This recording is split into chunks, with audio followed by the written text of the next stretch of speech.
வேண்டிய நீ அம்மா இந்த ஓரத்திலா உன்னை நான் காண வேண்டும். தோழிமார்களுடன் சந்தோஷமாக ஆடிப்பாடி உல்லாசமாக இருக்க வேண்டிய உனக்கு ஏனம்மா இந்த நிலைமை? அரண்மனை விட்டு நீ எதற்காக வர வேண்டும்? உனக்கு யாரால் என்னம்மா துன்பங்கள் ஏற்பட்டது? அண்ணா நீங்க எதுக்கு நான் பயப்படுறீங்க?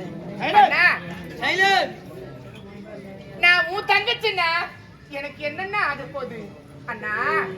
தோழி பெண்களை அழைத்துக் கொண்டு நந்தவனத்திற்கு வந்து சந்தோஷமாக ஆடி பாடி விட்டு போகலாம் என்று அண்ணா. அப்படி தோழி பிள்ளை அழைத்துக் கொண்டு நந்தவனத்திற்கு வரும்பொழுது அனைவருமே வந்தோம், சந்தோஷமாக இருந்தோம் அண்ணா. இரவு நேரமான உடனே என்னோடு வந்த தோழி பிள்ளை அனைவருமே என்னை பிரிந்து போய்விட்டார்கள். நான் மட்டும் இந்த கானகத்திலே தனிமையிலே சிக்கிக் கொண்டேன் அண்ணா. இதுதான் நடந்தது தங்கச்சி. ஆமா, தங்கை காணவில்லை என்று அண்ணா இதனால் வரையில் உன்னை தேடி வரவில்லையா? வரவில்லையா? அப்படியா? எப்படியோ ஒன்று ஆண்டவனுடைய அருளால் உன்னை நான் பார்த்தேன், சந்தித்தேன். எனது தங்கை, ஆஹா, எனது தங்கை எப்படியெல்லாம் இருக்க வேண்டும் என்று கற்பனை கோட்டை கட்டி இருந்தேன். ஆனால் கடைசி நேரத்தில் உன்னை இந்த கோலத்தில் பார்க்க வைத்து விட்டானே அந்த ஆண்டவன். சரி, நடப்பது நடந்தே தீரும். அதை யாரால் மாற்றி அமைக்க முடியும்? தங்கச்சி, சரி போகட்டபடி அண்ணா என்று அரண்மனையில் உன்னை தேடிக்கொண்டிருப்பார். அதனால் இப்பொழுது நான் அரண்மனைக்கு போக வேண்டும். சீக்கிரம்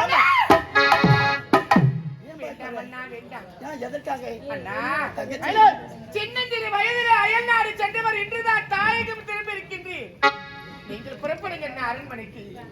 உங்களுக்காக வரவேற்பு காத்துக்கிட்டு இருக்கும். அரண்மனையிலே இனிமேல் எனக்கு என்னன்னா வேலை? நான் வரவில்லை என்ன தங்கச்சி. என்னம்மா வார்த்தை சொல்றேன்? ஏம்மா, உயிருக்கு மேலான என்னுடைய ஆசை தங்கச்சி, உன்னை பார்த்து விட்ட பிறகு இந்த கோலத்தில் இந்த கானகத்தில் தன்னந்தனியில் தவிக்க விட்டுவிட்டு நான் மட்டும் சந்தோஷமாக அரண்மனைக்கு திரும்பி போவேன் என்று நினைத்தாயா? இல்லை அம்மா. அம்மா, அப்படிப்பட்ட இரக்கம் இல்லாத அரக்கனா நான்? தங்கச்சி, உன்னை பார்த்து விட்டு தன்னந்தனிமையில் உன்னை விட்டு போவதற்கு எனக்கு எப்படி அம்மா மனம் வரும்? அண்ணா, அம்மா, நீ இல்லாமல் என்னால் உன்னை பிரிந்து போக முடியாது தங்கச்சி. அன்பு தங்கையே,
இருந்து ஆசையாக கனவு கண்டு ஓடோடி வருகிறோம்.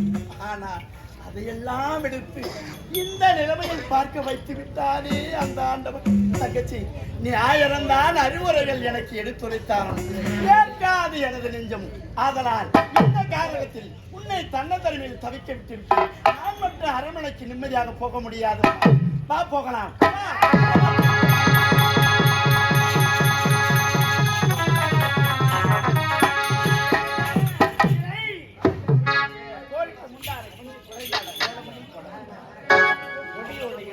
இடையோடு கனியாட கூட மூடி ஆடி ஆயிரத்திலும் பூக்கள் கடவாடி நின்றால கல்யாண